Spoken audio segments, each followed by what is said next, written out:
Kick off. Mikey, it's story time. I brought some of your favorite Thomas the Train books. Hi, Charlie. Look, I brought Hero on the Rails. I brought Misty Island Rescue.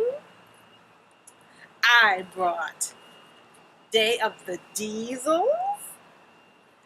I brought Blue Mountain Mystery.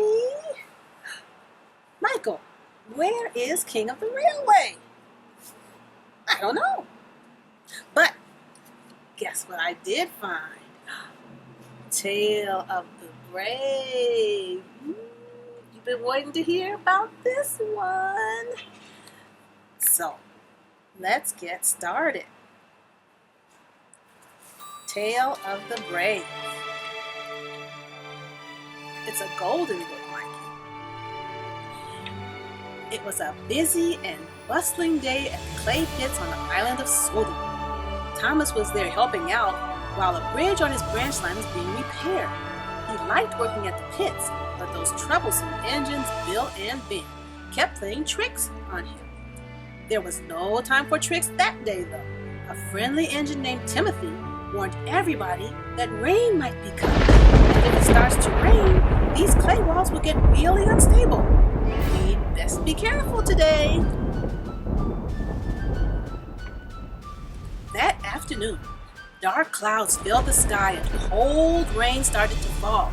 As Thomas cautiously rolled down some slippery tracks, the clay wall next to him began to drip and ooze. To his surprise, he saw strange marks under the sliding mud. They looked like giant footprints.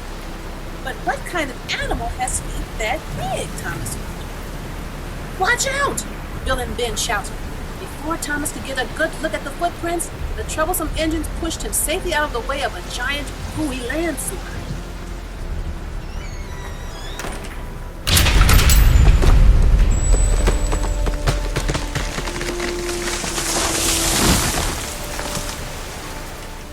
The next morning, Sir Topham had addressed the engines at the shunting yards. Bill and Ben are best known for playing tricks on other engines, but by rescuing Thomas from yesterday's landslide, they have proven that they are really useful engines. All the engines peaked happily, then rolled off to home, but Thomas couldn't stop thinking about the footprints. Thomas returned to the clay pits, but he couldn't see the footprints. The tracks were closed and covered in mud. Later, at Brendam Docks, Thomas told Percy about the footprints. I don't know what could have made them. They were bigger than any animal on Sodom. It's a giraffe. Do you mean they are from a monster? Percy wished. Don't be silly, Percy. There's no such thing as monsters. Let's get to work. For the rest of the day, Percy couldn't stop thinking about monsters. He didn't want to see anything scary. But later, as he came to the top of a hill, he did see a strange shape in the distance. What's that? Percy called. I hope it's not a monster. Percy reversed and raced back all the way to the dock. It's the monster from the clay pits! Percy whistled as he barreled into the docks. Everyone watched as something rumbled down the rails. That'd be no monster, Salty puffed. That'd be an engine. Ahoy, matey! I don't usually get mistaken for a monster, the big engine tooted. Mind you, they do call me Gator. It seems they think my long water tanks make me look like an alligator. Percy felt very silly for thinking the new engine was a monster.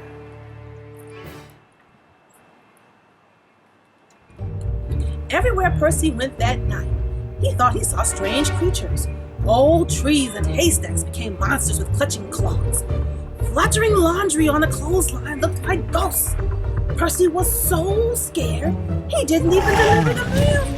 He asked Thomas to pull the mail trucks. Thomas agreed to do it for one night.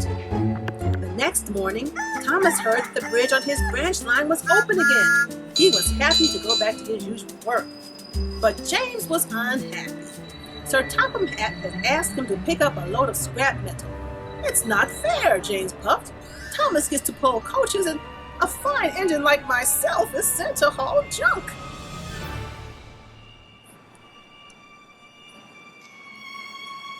As James rolled off in a grumpy mood, he saw Percy. Hello, scaredy engine, he puffed. Seen any monsters lately? You can tease if you want, Percy peeped, but Thomas saw giant footprints at the pits. There might be monsters on Sodor. Puff and nonsense, James remarked as he rolled to the scrapyard.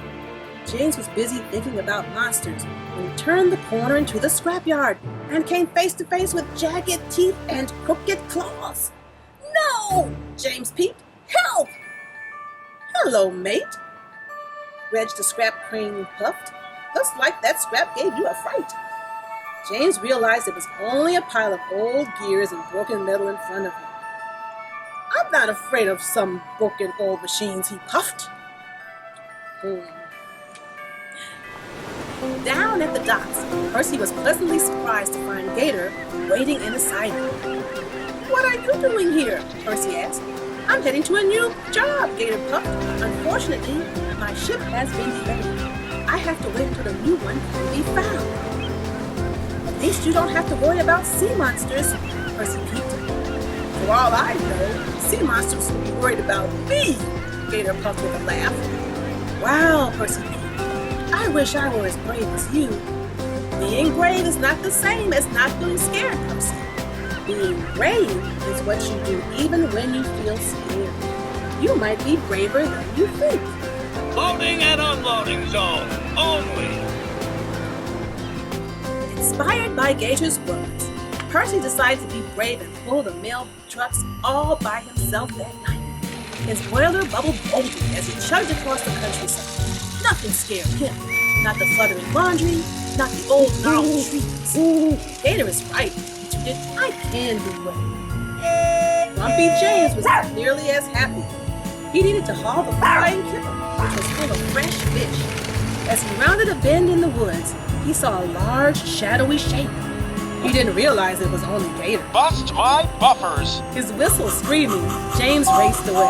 He was so frightened that he missed a red signal and jumped off the rail into the Deadly batter boxes. My shiny red coat.